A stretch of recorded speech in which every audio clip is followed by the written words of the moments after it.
So as I've mentioned, both here and over at Ring of Fire, recently we have seen Donald Trump sending out more truths, as they're called, on his Truth Social app. And it's very weird. Like suddenly, he hadn't used it for months, even after it launched, but suddenly a guy's on there all the time, just like when he was back on Twitter. Well, it turns out there's a very good reason for that.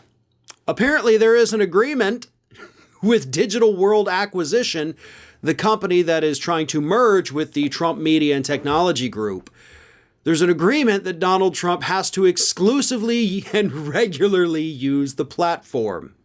And we know this because the company's S4 merger document was recently made public.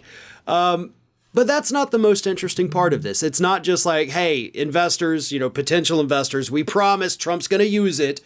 So, of course, he had to start using it.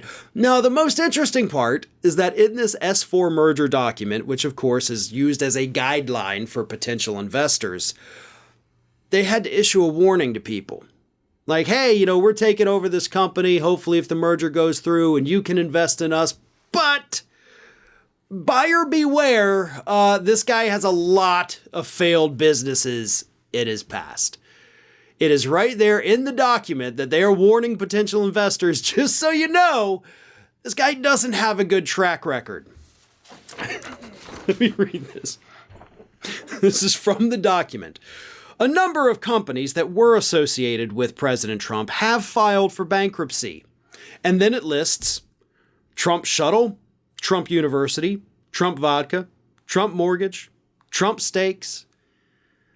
You could also throw in there, not necessarily that filed for bankruptcy, but that projects that failed. Trump Bottled Water, Trump Taj Mahal, a couple of his other casinos. There's a lot more bankruptcies and failures than just the ones listed in the document. So I probably think, for the investor's sake, you may want to go ahead and just create a separate document that just lists all of the failures, but not just the failures, the reasons why they failed. Because I think that is paramount for the safety of these investors. Now, finance law is very, very weird, I guess, is the best way to describe it. There's lawyers that basically specialize in this because it is so confusing, I guess, at some points, but ultimately it all comes down to fiduciary duty. You have a job to make sure that people that invest their money with you, regardless of what kind of entity you are, just like Digital World Acquisition, if people put their money with you, you have to be very clear. You have to be completely transparent. You have to let them know the risks, and that is what they're doing here. But I think as part of that, it's not just enough to say that, yeah, Donald Trump has had a lot of businesses that have gone bankrupt. I think the important thing is to tell them why these companies went bankrupt. Not just for the potential investors, but also to remind the public that this is not the brilliant businessman that you think he is. He has had far more failed companies than he has had successful ones. Yes, the official Trump organization, they're doing just fine. But when you take him outside of real estate, outside of reality TV, things don't go well for him. And that's the whole point of this. Trump knows nothing about running a media company. The guy he put in charge of Truth Social, Devin Nunes, he knows nothing about it. The whole app is totally floundering. Very few people are even using it on a regular basis. And now they're talking about spending millions and millions of dollars, hiring producers, turning themselves into a full-blown movie studio to produce pro-MAGA content on a streaming service that doesn't exist yet. This sounds like a bad idea.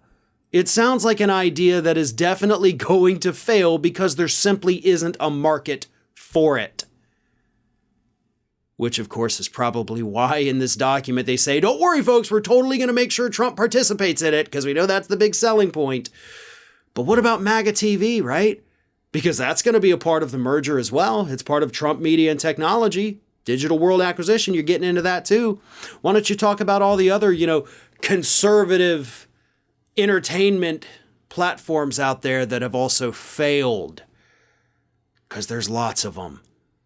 And the ones that are still around, they're not making tons of money for the people doing it. This whole thing seems like a bad idea. I'm not a financial advisor, so I'm not going to tell people one way or another to do this or don't do that. But, as the document states, if you're interested in investing in this, the guy's got a lot of failures in his history, so just make sure you take that into consideration. Hey everyone, this is Aspen. And did you know that for the low cost of $0 per day, you can subscribe to the Fair and Balanced YouTube channel?